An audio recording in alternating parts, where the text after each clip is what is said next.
ذات باری تعالیٰ کے ساتھ کوئی ایسا تصور لاحق نہ ہو جائے جو اس کی شایان شان نہ۔ سبح للہ ما فی السماوات والارض، کائنات کی ہر چیز تسبیح کرے اللہ کی، ہر چیز اللہ تعالیٰ کو اس کے مقام رفیع کے اوپر بیان کر رہی ہے، اور اس میں اتنا زور ہے۔ سورہ بنی اسرائیل میں فرمایا تسبح لہ السماوات السبع والارض ومن فیہن وَإِن مِّن شَيْءٍ لَّا يُسَبِّحُ بِحَمْدِهِ وَلَٰكِن لَّا تَفْقَهُونَ تَسْبِيحَهُمْ إِنَّهُ كَانَ حَلِيمًا غَفُورًا۔ ساتوں آسمان اور یہ زمین اور جو کچھ ان میں ہے وہ اللہ کی تسبیح میں لگے ہیں، کوئی شے نہیں ہے جو اللہ کی تسبیح اور حمد میں نہ لگے۔ وَإِن مِّن شَيْءٍ لَّا يُسَبِّحُ بِحَمْدِهِ وَلَٰكِن لَّا تَفْقَهُونَ تَسْبِيحَهُمْ، لیکن تم ان کی تسبیح کو سمجھ نہیں سکتے، جان نہیں۔ اس امت میں سے کچھ لوگ جو بیدار ہو جائیں، جو ہوش میں آ جائیں، جو جاگ جائیں، جنہیں یاد آ جائے۔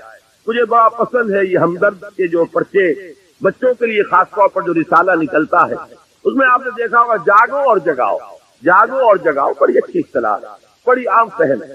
خود جاگو اور جو جاگ جائے دوسروں کو جگائیں، بیدار کریں۔ جو جاگ گئے ہیں، جنہیں یہ ہوش آ گیا ہے میں مسلمان ہوں، میری ذمہ داری ہے، میں تو بحیثیت مجموعی اس امت کا فرد ہوں جو دنیا والوں کی بھلائی کے لیے برپا کی گئی، میرے ذمے تو بڑا عظیم فریضہ ہے۔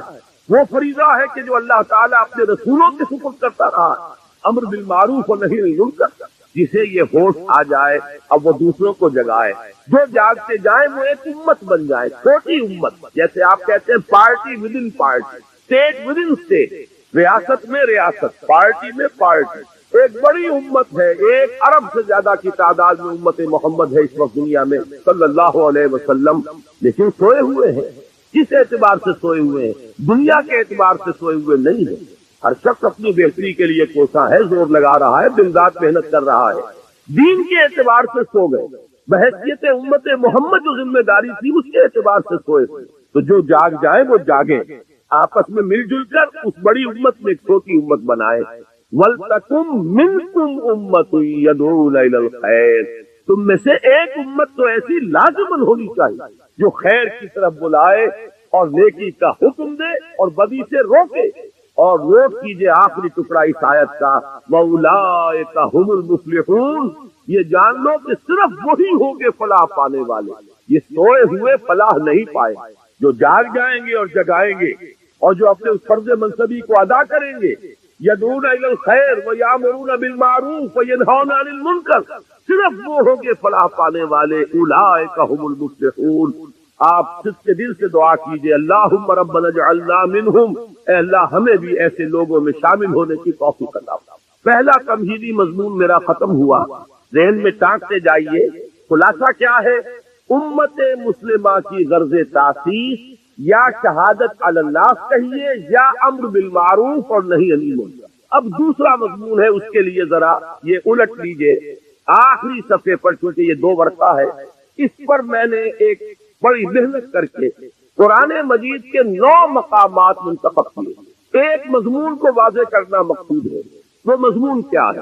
پہلے اس بات کو سمجھیے، بدقسمتی سے ہمارے اس دور میں بہت سے انتہائی نیک لوگ، انتہائی نیک نیت لوگ، پھر یہ کہ دین کے لیے حرکت بھی کر رہے ہیں، جاتے ہیں، گھروں سے نکلتے ہیں، محنت کرتے ہیں، جد و جہد کرتے ہیں، لیکن ایک مغالطے میں مبتلا۔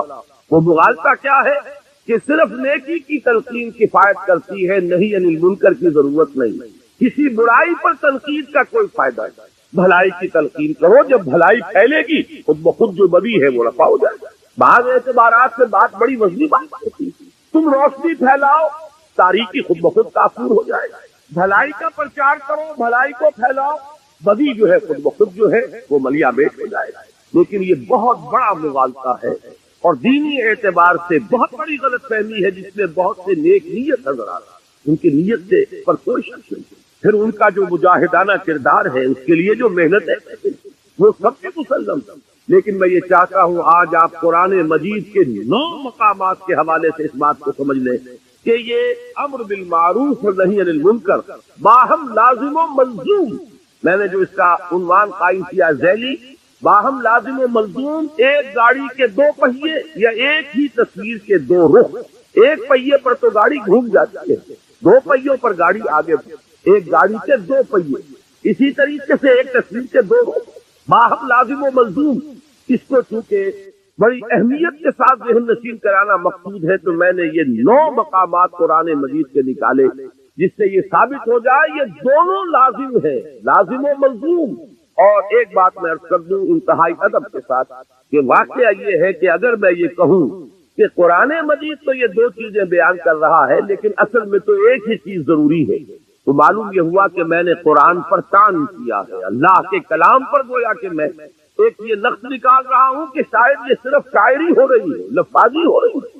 قرآن ہر جگہ دونوں اصطلاحات کو لاتا ہے۔ دیکھیے چونکہ وقت کم ہے، اب ذرا ایک ایک کر کے ان آیات کو پڑھ لیں۔ میں نے الحمدللہ شروع کیا اس اعتبار سے کہ شان باری تعالیٰ سورۃ النحل کی آیت نمبر 90 میں بیان کی، اور یہ آیت کو آپ میں سے ہر شخص کو یاد ہوگی اس لیے کہ ہر خطبہ جمعہ میں آپ یہ آیت سنتے ہیں۔ خطبہ ثانیہ جب ہوتا ہے جس کے بعد کھڑے ہو جاتے ہیں نماز کے لیے، تو یہ آیت جو ہے اس پر خطبہ ختم ہوتا ہے۔ ان اللہ یأمر بالعدل والاحسان وایتاء ذی القربى وینہی عن الفحشاء والمنکر والبغی یعظکم لعلکم تذکرون۔ بڑی خوبصورت آیت ہے۔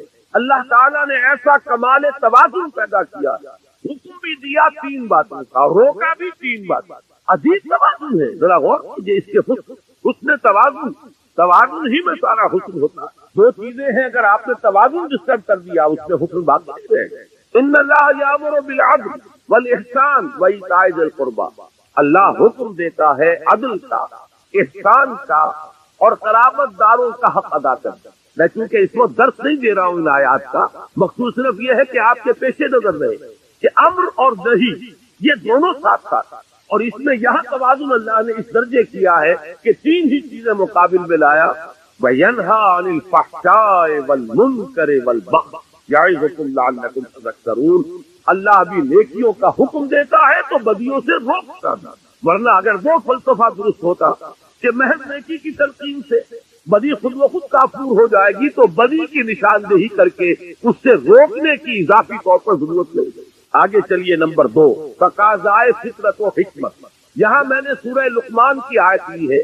حضرت لقمان کے بارے میں آپ حضرات کے علم میں ہوگا، نہ وہ نبی کے نہ کسی نبی کے امتی، سلیم العقل سلیم الفطرت انسان، حکیم اور دانا انسان۔ انہوں نے اپنے غور و فکر سے جو نتائج اخذ کیے ہیں وہ ہیں جو قرآن مجید نے سورہ لقمان کے 2 رکوع میں جو وصیتیں انہوں نے اپنے بیٹے کو کی تھی۔ وَإِذْ قَالَ لُقْمَانُ لِابْنِهِ وَهُوَ يَعِظُهُ يَا بُنَيَّ لَا تُشْرِكْ بِاللَّهِ، یہاں سے قرآن مجید نے حضرت لقمان کو امر بنا دیا، اس لیے کہ ان کا ذکر جب تک قرآن ہے ان کا ذکر موجود ہے، اور ہمیشہ قرآن رہے گا ان کا ذکر موجود رہے گا۔ یہ شان ہے اللہ نے اپنے اس بندے کی جو بڑھائی ہے کہ قرآن مجید میں اس طریقے سے تعین کے ساتھ یا تو رسولوں کا نام آتا ہے یا یہ کہ صحابہ میں سے حضرت زید کا ذکر خاص طور پر صحابہ جو ہے اس اعتبار سے کیا کرتے تھے کس قدر خوش قسمت ہے اس کا نام قرآن میں آیا۔ فلما قضا زید وطرہا، تو یہ وطرہ منہا زید وطرہ یہ سورہ احزاب میں آیا تو لوگ رش کرتے تھے زید تمہارا نام قرآن میں آیا۔ ایسے ہی یہ ایک حکیم اور دانا انسان۔ اب ان کی اسی لیے میں نے عنوان قائم کیا تقاضائے فطرت و حکمت۔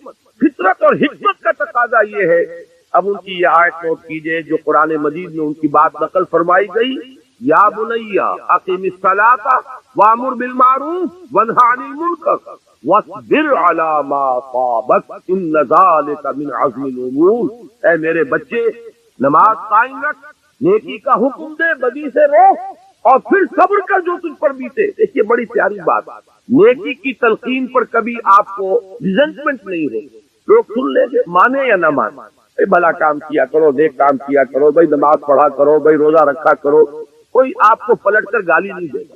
یہ دوسری بات ہے کہ جیسے چکنے گھڑے پر پانی پڑتا ہے اور نکل جاتا ہے اور ایک کان سے سنا دوسرے کان سے نکال دیا، لیکن اصل میں جب جوابی کارروائی ہوتی ہے لوگوں کی طرف سے، جب آپ کسی بدی پر روکے اس وقت پھر ریزنٹمنٹ ہوتی ہے، اس وقت پھر جو ہے ریٹیلیشن ہوتی ہے۔ چھوٹے سے بچے کو کہہ کر دیکھیے کہ بیٹے یہ کھیلنے کی جگہ نہیں ہے، یہ کرکٹ کا میدان نہیں ہے، یہ سڑک ہے، کسی کا سر پھوڑ دو گے، کسی کی گاڑی کا شیشہ توڑ دو گے، لیکن ذرا کہہ کے دیکھیے پھر آپ کا وہاں سے اپنی عزت کو سالم لے کر واپس چلا جانا آسان نہیں ہوگا۔ چھوٹی سی چھوٹی بات کہہ کر دیکھیے کسی کو۔ اس لیے یا حضرت لقمان فرما رہے ہیں میرے بچے نماز کو قائم رکھ، نیکی کا حکم دے، بدی سے روک، اور پھر جو آئے اسے جھیل برداشت کر، صبر کر، وَاصْبِرْ عَلَىٰ مَا أَصَابَكَ۔ یہی تو رب ہے سورۃ العصر میں، وَالْعَصْرِ إِنَّ الْإِنسَانَ لَفِي خُسْرٍ إِلَّا الَّذِينَ آمَنُوا وَعَمِلُوا الصَّالِحَاتِ وَتَوَاصَوْا بِالْحَقِّ وَتَوَاصَوْا بِالصَّبْرِ۔ حق کی وصیت کر کے ظاہر بات ہے کہ پھر آپ کو صبر کی بھی ضرورت ہے۔ تیسری چیز پر آئیے، شان محمد صلی اللہ علیہ وسلم۔ یہ سورہ اعراف کی ایک آیت ہے۔ اس کا پس منظر یہ ہے کہ جب حضرت موسیٰ علیہ السلام کو اللہ تعالیٰ نے کوہ طور پر بلا لیا تھا 30 راتوں کے لیے، پھر وہ بڑھا کر 40 راتیں کی گئی، اور وہاں ان کی عدم موجودگی میں بنی اسرائیل نے بچڑے کی پرستی شروع کر دی۔ تو جب وہ واپس آئے ہیں تو بہت غضبناک ہوئے، وہ تو آپ کے علم میں پورا واقعہ ہے۔ پھر سب سے بڑی توبہ ہوئی ہے تاریخ میں، 70,000 یہودی قتل ہوئے ہیں اس مرتد ہونے کی پاداش۔ ہر قبیلے میں سے جنہوں نے شرک کیا تھا، تو جو لوگ توحید پر قائم رہے انہیں حکم دیا گیا کہ اپنے رشتہ داروں کو سوا۔ مرتد کی سزا اسلام میں قتل ہے۔ انہوں نے اسلام لانے کے بعد، نبی کے ساتھی ہونے کے بعد، اور گائے کی پرست کی، یہ سارا جو ہے جس کو آج کی اصطلاح میں آپ فرض بھی کہہ سکتے ہیں، بہت بڑا فرض ہوا یہ اپنی پارٹی کا۔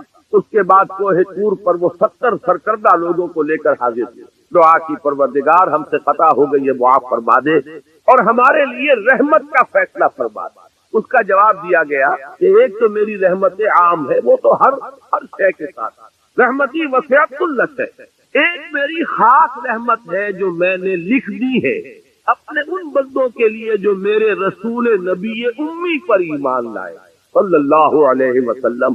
یہ سورہ اعراف کی آیت نمبر 157 ہے۔ اس نبی امی کی جو شان بیان ہوئی ہے صلی اللہ علیہ وسلم، وہ آیت ہے یہ، الذین یتبعون الرسول النبی الامی الذی یجدونہ مکتوبا عندہم فی التوراۃ والانجیل۔ وہ لوگ کہ جو پیروی کریں گے میرے رسول نبی امی کی، جس کو وہ دیکھیں گے، موجود پائیں گے لکھا ہوا اپنے پاس تورات اور انجیل میں، یعنی جن کی پیشین گوئیاں درج ہوں گی۔ اب وہ نبی جب آئیں گے کیا کریں گے؟ دیکھیے پہلا کام کیا ہے، یامرہم بالمعروف وینہاہم عن المنکر ویحل لہم الطیبات ویحرم لہم الخبائث۔ نبی جب آئیں گے میرے نبی امی، میرے رسول نبی امی صلی اللہ علیہ وسلم، کیا کریں گے؟ انہیں نیکیوں کا حکم دیں گے، بدی سے روکیں گے، ان کے لیے طیب چیزوں کو حلال ٹھہرائیں گے اور ناپاک اور گندی اور خبیث چیزوں کو حرام۔ لیکن اس میں پہلی شے جو آ رہی ہے وہ کیا ہے؟ وہی گاڑی کے دونوں پہیے لازم و ملزوم، یامرہم بالمعروف وینہاہم عن المنکر۔ نمبر 4، شان صحابہ رضی اللہ تعالیٰ عنہ۔ اب آپ نے نوٹ کیا ہوگا میں درجہ بدرجہ سیڑھی اتر رہا ہوں۔ شان باری تعالیٰ سب سے اوپر، پھر وہ فطرت اللہ التي فطر الناس علیہا، اس کو انسانوں کی فطرت کو کہا گیا فطرت اللہ، اس لیے نمبر 2 پر اس کو لایا ہوں۔ نمبر 3 پر رسول صلی اللہ علیہ وسلم، نمبر 4 پر صحابہ، درجہ بدرجہ نیچے اتر رہے ہیں۔ صحابہ کی شان کیا ہے؟ سورہ توبہ کی آیت نمبر 71، والمومنون والمومنات بعضهم اولیاء بعض یامرون بالمعروف وینہون عن المنکر۔ مومن مرد اور مومن عورتیں آپس میں ایک دوسرے کے ساتھی ہیں، پشت پناہ ہیں، مددگار ہیں، حمایتی ہیں، اور ان کی شان کیا ہے؟ یامرون بالمعروف وینہون عن المنکر، نیکی کا حکم دیتے ہیں، بدی سے روکتے ہیں۔ اس کا ذرا کانورس بھی دیکھ لیجئے۔ یہ کانورس طرف شاید میری عمر کے لوگوں کو یاد آیا ہو جنہوں نے انگریزی میں میٹرک میں جیومیٹری پڑھی تھی۔ ہر تھیورم کا ایک کانورس ہوتا تھا، ایک نظریہ ہے، ایک اس کا عکس، تو اس کا بھی ایک عکس۔ منافقین کی شان بیان ہوئی ہے، کیفیت منافقین، اسی سورہ توبہ کی آیت نمبر 67 میں، المنافقون والمنافقات بعضهم من بعض یامرون بالمنکر وینہون عن المعروف۔ لفظ دونوں یہاں بھی آ گئے۔ یہ منافق مرد اور منافق عورتیں، یہ ایک دوسرے میں سے ہیں، یہ ایک دوسرے کے ساتھی ہیں، پشت پناہ ہیں، مددگار ہیں۔ وہ کیا کرتے ہیں؟ وہ نیکی سے روکتے ہیں اور بدی کا حکم دیں۔ یا میں ذرا ایک حدیث بھی آپ کو سنا دوں۔ ایک مرتبہ حضور نے صحابہ کرام سے فرمایا، تم لوگوں کا کیا حال ہوگا؟ کیسا انتم اذ لا تأمرون بالمعروف ولا تنہون عن المنکر؟ کیا حال ہو جائے گا مسلمانوں تمہارا جب تم نیکی کا حکم دینا چھوڑ دو گے اور بدی سے روکنا چھوڑ دو گے؟ صحابہ حیران ہوئے، ان کے لیے تو یہ ناقابل قیاس، ناقابل گمان بات۔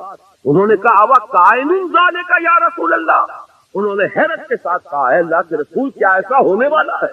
آپ نے فرمایا بل اشد من ذلک سیکون، تم اسی پر حیران ہو رہے ہو میرے صحابہ، اس سے بھی زیادہ شدید کیفیت پیدا ہو جائے گا۔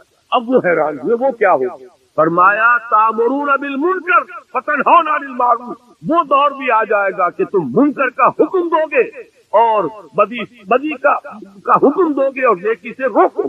یہ وہ شان ہے منافقین کی۔ گویا کہ حضور نے فرمایا ایک وقت آئے گا میری امت میں یہ نفاق عام ہو جائے گا۔ آج آپ کا معاشرہ وہی، نیکی کے راستے پر چلنا بہت مشکل ہے، بدی کے راستے کھلے ہیں، کچھ آدھا ہے، کوئی ریزسٹنس ہے ہی نہیں۔ کوئی نوجوان ذرا داڑھی رکھ لے، تمام رشتے دار اعزاء قریب والدین وہ اس کے سر کو اس پر سوار ہو جائے گا۔ ذرا گھر میں کوئی شرعی پردہ کر کے نافذ کر کے دیکھیے، یونین آؤٹ کاسٹ آپ اپنے معاشرے سے نکال دیے جائیں، آپ بالکل آپ کا تعلق جو ہے وہ معاشرے سے عزیزوں سے کر کے دیکھیے۔ اس لیے کہ حضور نے فرمایا تھا بل اشد من ذلک سیکون، کہ میری امت پر وہ وقت بھی آنے والا ہے کہ صرف یہی نہیں ہوگا کہ نیکی کا حکم دینا روک دیں گے اور بدی سے روکنا جو ہے وہ چھوڑ دیں گے، بلکہ اشد من ذلک سیکون، اور وہ کیا ہے؟ تامرون بالمنکر وتنہون عن المعروف، جو کہ اس وقت منافقین کی ساتھ۔ آگے آئیے، یہ چھٹی آیت میں ابھی آپ کو سنا چکا ہوں پہلے ہی، امت کا فرض منصبی، کنتم خیر امت اخرجت للناس تامرون بالمعروف وتنہون عن المنکر۔ نمبر 7، دور زوال میں امت مسلمہ کے لیے سہ نکاتی لاہ عمل کا نقطہ عروج، یہ 3 آیات جو یہاں درج ہیں۔ میں نے ایک تقریر کی تھی آپ کے اسی شہر کراچی میں ایک مسجد میں آج سے 4 سال قبل، اس پر مفصل خطاب ان 3 آیات کی روشنی میں ایک لائحہ عمل کیا کرے اس حال میں، کس طریقے سے صورتحال تبدیل ہو۔ قرآن مجید تو ہمیشہ کے لیے ہدایت اور رہنمائی ہے، اس نے اس دور کے لیے بھی ہدایت دی ہے، بعد والے دور کے لیے بھی ہدایت دی۔ اس دور زوال میں اگر یہاں سے اب اوپر اٹھنے کے لیے آپ کو لائحہ عمل درکار ہے تو بھی رجوع کیجئے قرآن کی طرف۔ قرآن مجید نے ان 3 آیات میں سورہ آل عمران کی آیات 102، 103، 104 ایک سہ نکاتی لائحہ عمل دیا ہے، جس میں آخری بات وہ ہے جو ابھی میں نے آیت آپ کو سنائی تھی، وَلْتَكُن مِّنكُمْ أُمَّةٌ يَدْعُونَ إِلَى الْخَيْرِ وَيَأْمُرُونَ بِالْمَعْرُوفِ وَيَنْهَوْنَ عَنِ الْمُنكَرِ وَأُولَٰئِكَ هُمُ الْمُفْلِحُونَ۔ پہلا نقطہ یہ ہے کہ ہر شخص تقویٰ اختیار کرے، دوسرا نقطہ یہ ہے کہ مل جل کر بنیاد مرصوص بنو، قرآن مجید کی رسی کو مضبوطی سے تھام لو، اللہ کی رسی، وَاعْتَصِمُوا بِحَبْلِ اللَّهِ جَمِيعًا۔ اور تیسرا نقطہ ضربہ سلام کیا ہے اس کا؟ وَلْتَكُن مِّنكُمْ أُمَّةٌ يَدْعُونَ إِلَى الْخَيْرِ وَيَأْمُرُونَ بِالْمَعْرُوفِ وَيَنْهَوْنَ عَنِ الْمُنكَرِ وَأُولَٰئِكَ هُمُ الْمُفْلِحُونَ۔ تم میں سے ایک جماعت تو ایسی قائم ہونی چاہیے جو یہی 3 کام کرے اور کوئی کام نہ کرے۔ میں یہاں پر عرض کر دوں کہ واقعہ یہ ہے کہ آج وہ بعد میں تفصیل سے گفتگو ہوگی، ہماری دینی جماعتیں بھی اپنے اصل ہدف سے ہٹ اس وَلْتَكُن مِّنكُمْ أُمَّةٌ، اس کے کرنے کے صرف 3 کام قرآن نے بتائے، خیر کی طرف دعوت، نیکی کا حکم، بدی سے روکو۔ یہ پاور پالیٹکس میں اپنے آپ کو ملوث کر لینا، کبھی کسی کا پاسنگ بن جانا، کبھی کسی کا غنیمہ بن جانا، ادھر سے ادھر جو سیاسی اعتبار سے لڑکتے رہے، یہ در حقیقت اپنے اصل ہدف سے ہٹ جانے کی بنا پر وہ تیر نیم کش جس کا نہ ہو کوئی ہدف، اپنے اصل ہدف سے، ہمارے یہ جو لائحہ عمل کا جو ہدف ہے اس سے ہٹ چکے۔ بہرحال اس کے ضمن میں عرض کر دوں کہ وہ جو میں نے تقریر کی تھی، وہ بھائی جمیل الرحمان صاحب، اللہ تعالیٰ انہیں صحت بھی دے اور عمر بھی دے، انہوں نے میری کتنی ہی تقریریں ہیں، بڑا مشقت طلب کام ہے یہ ٹیپ سے اتارنا، اور یہ کر رہے ہیں، کم سے کم میں سمجھتا ہوں کہ 15 برس ہو گئے ہیں انہیں یہ کام کرتے ہوئے۔ میری بہت سی تقریریں ایسی ہیں جو انہی کے ذریعے سے تو کتابی شکل میں آئی۔ اسی کراچی میں نے ایک تقریر کی تھی، اسی آیت کے حوالے سے جو ابھی سورہ اعراف کی ہم نے پڑھی ہے، اس میں اہل ایمان کے بارے میں فرمایا کہ وہ لوگ کیا کریں گے، والذین آمنوا بہ وعزروہ ونصروہ واتبعوا النور الذی انزل معہ اولئک هم المفلحون۔ ہمارے اس رسول نبی امی کہ شعوری طور پر وہ فیصلہ کرتا ہے کہ اب میں منقطع ہو رہا ہوں، ہر چہار طرف سے اپنی توجہ کو ہٹا کر، ہر مسئلے سے اپنے آپ کو خالی ذہن کر کے، یعنی ظاہری اور باطنی دونوں اعتبار سے میں اپنی توجہ کا ارتکاز کر رہا ہوں اس ذات کی طرف جس نے آسمان اور زمین کو پیدا کیا، اور بالکل یکسو ہو کر کرتا۔ انی وجہت وجہی للذی فطر السماوات والارض حنیفا وما انا من المشرکین۔ اور دوسری وہ جو دعا جس سے ہم افتتاح کرتے ہیں اپنی نماز کا، دیکھیں اس میں خطاب کا کس قدر اہتمام، وہاں سبحان اللہ نہیں ہے، سبحانک اللہ، پاک ہے تو اے رب ہمارا، وبحمدک وتبارک اسمک وتعالی جدک، اور کر رہے ہیں یہ ہے تخاطب، براہ راست مخاطب۔ یہ گویا کہ لب لباب میں آپ کے سامنے عرض کر رہا ہوں علامہ اقبال کے خطبے کا، دی میننگ آف پریئر ان اسلام۔ خطبات جو ہیں ان کے مشہور، ان میں غالباً یہ تیسرا یا چوتھا لیکچر ہے کہ اس میں تصور یہ دیا گیا ہے کہ دو ہی انائیں ہیں، ایک انائے کبیر اننی انا اللہ لا الہ الا انا، یہ وہ انائے کبیر ہے، انائے مطلق ہے، میں، بہت بڑی میں، جس کو کہ علامہ اقبال نے کہا دی بگ آئی ایم۔ یہ بگ آئی ایم جو ہے وہ سورہ طٰہٰ کی اس آیت ہے، اور میرے علم کی حد تک کوئی اور مقام نہیں ہے جس میں اس قدر جلال ہو۔ اللہ نے اس طور سے اپنی انانیت کبریٰ اور انانیت مطلقہ کا اظہار اس بلند آہنگ کے ساتھ کیا، اننی انا اللہ لا الہ الا انا۔ وہ انائے کبیر اور یہ انائے صغیر، یہ انائے محدود، یہ چھوٹی سی ایک انا ہے، میں، یہ میں ہوں۔ آپ جب کہتے ہیں میں، بڑی محدود سی ایک انا، دی فائنائٹ ایگو، انائے محدود اور انفائنائٹ ایگو۔ اور صلاۃ اصل میں کیا ہے؟ اس چھوٹی انا کا بڑی انا کے سامنے آ کر، روبرو ہو کر، وہ جو کبھی ٹیلی ویژن کا ایک پروگرام ہوا کرتا تھا، روبرو ہو کر خطاب۔ ایک ہے وہ صیغہ غائب میں تکرار، سبحان اللہ، سبحان، وہ بھی بہت اہم ہے، اس کا اپنی جگہ پر فائدہ ہے، لیکن ہر شے کے درجے ہیں۔ اگر حفظ مراتب نہ کنی زندگی، اگر آپ ان کے درجوں کا علیحدہ علیحدہ لحاظ نہیں کریں گے تو غلط وقت پر پڑ جائیں گے۔ تو یہ جو دو ذکر خطابی یا ذکر حضوری، نماز اصل میں اس کی بلند ترین، یہی وجہ ہے کہ سبحانک اللہم وبحمدک وتبارک اسمک وتعالی جدک ولا الہ غیرک۔ اس کا کی جس قدر تکرار یہاں پر ہے، آپ نے غور کیا، اس میں خطاب ہے، یا پھر یہ کہ یہ کا کی اس طرح کی تکرار آپ کو دعائے قنوت میں ملے گی، اللہم انا نستعینک ونستغفرک ونؤمن بک ونتوکل علیک ونثنی علیک الخیر ونشکرک ولا نکفرک۔ اب یہ جو ہے یہ در حقیقت خطاب کا اندازہ ہے کہ براہ راست۔ تو سب سے پہلی بات تو یہ ہوئی کہ ذکر کی ایک شکل ہے ذکر غیابی، دوسری ذکر حضوری، اور ذکر حضوری یا ذکر خطابی کی بلند ترین منزل، بلند ترین اس کا ذریعہ نماز۔ اس کو ایک پہلو سے اور سمجھ لیجئے، سورہ فاتحہ جب پھر ہم پڑھتے ہیں جسے الصلاۃ کہا گیا ہے، جو لب لباب ہے، خلاصہ ہے، اس میں پھر تدریجاً غیاب سے حضور کی طرف پیش کر دی، الحمدللہ رب العالمین الرحمن الرحیم مالک یوم الدین۔ یہ ذکر غیابی ہے، اس میں ابھی خطاب نہیں آیا، یہ وہی جملہ اسمیہ ہے، کل تعریف اس اللہ کے لیے ہے جو تمام جہانوں کا پروردگار ہے، مالک ہے، جو رحمان ہے، رحیم ہے، جزا و سزا کے دن کا مختار و مالک ہے۔ اب یہ غیاب سے حضور کی طرف، ایاک نعبد و ایاک نستعین اہدنا الصراط، یہ ہے وہ۔ اب پہلے ایک معاہدہ ہے، ایک اقرار ہے، اعتراف ہے، وعدہ ہے، اور پھر دعا ہے، استدعاء ہے۔ یہ ہے غیاب سے حضور کی طرف تدریجاً ارتقاء۔ یہی وجہ ہے، اب نوٹ کر لیجئے، وہ چھوٹی سی حدیث یہ بھولنی نہیں چاہیے، الصلاۃ معراج المومنین، اس لیے کہ مخاطب الہی براہ راست حضور کو جو حاصل ہوا وہ معراج میں ہوا، التحیات کا مکالمہ وہی ہوا، لہذا اس کو نوٹ کر لیجئے کہ باقی جو وحی ہوئی ہے حضرت جبرائیل کے ذریعے سے ہوئی ہے، یا کوئی الہام ہوا ہے حضور کے قلب مبارک پر کوئی شے القاء کی گئی، تو وہ دوسری نوعیت کی وحی ہے۔ وہ جو مخاطبہ حضرت موسیٰ علیہ السلام کو وہ اس دنیا ہی میں حاصل ہوا ہے، کوہ طور کی بلندیوں پر، یہی ان کی امتیازی شان ہے، کلم اللہ موسیٰ تکلیما۔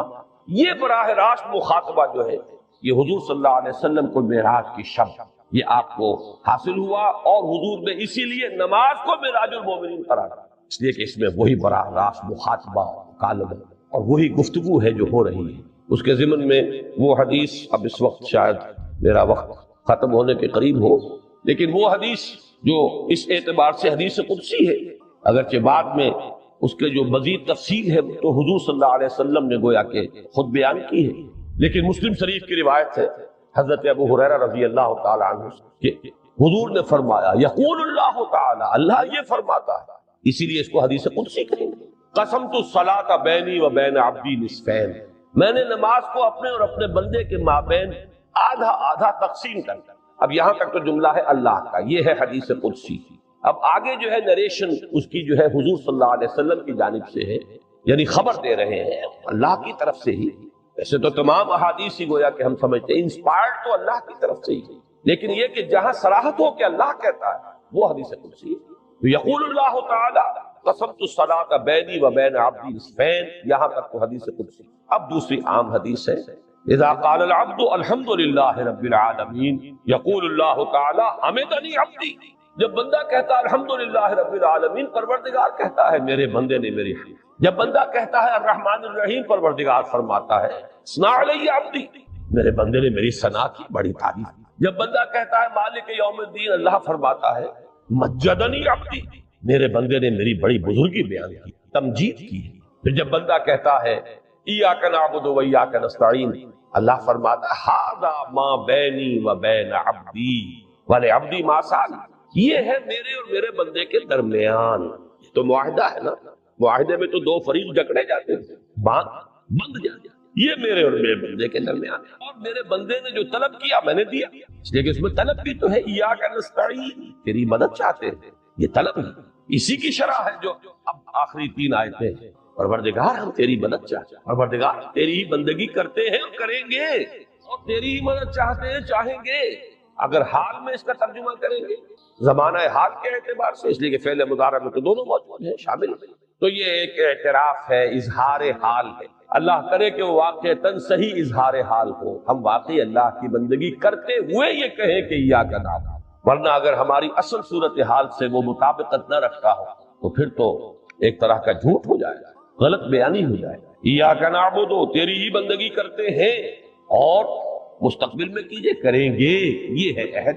تیری ہی مدد چاہتے ہیں، تجھی سے مدد طلب کرتے ہیں، تجھی سے مدد چاہتے رہیں گے، اس کے لیے فرمایا وَلِعَبْدِ مَا سَأَلَ، اور پھر اس کے بعد وہ استدعاء ہے، اهدنا الصراط المستقیم صراط الذین انعمت علیہم غیر المغضوب علیہم ولا الضالین۔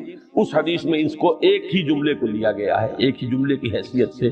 جب بندہ یہ کہتا ہے تو اللہ فرماتا ہے ھذا لعبدی ولعبدی ما سأل، یہ خالص میرے بندے کے لیے ہے۔ اس بندے نے ایک درخواست پیش کی ہے، اب میں نے گرانٹ کی وہ اپلیکیشن، وہ ریکویسٹ گرانٹڈ ہم نے دے دی، ولعبدی ما سأل۔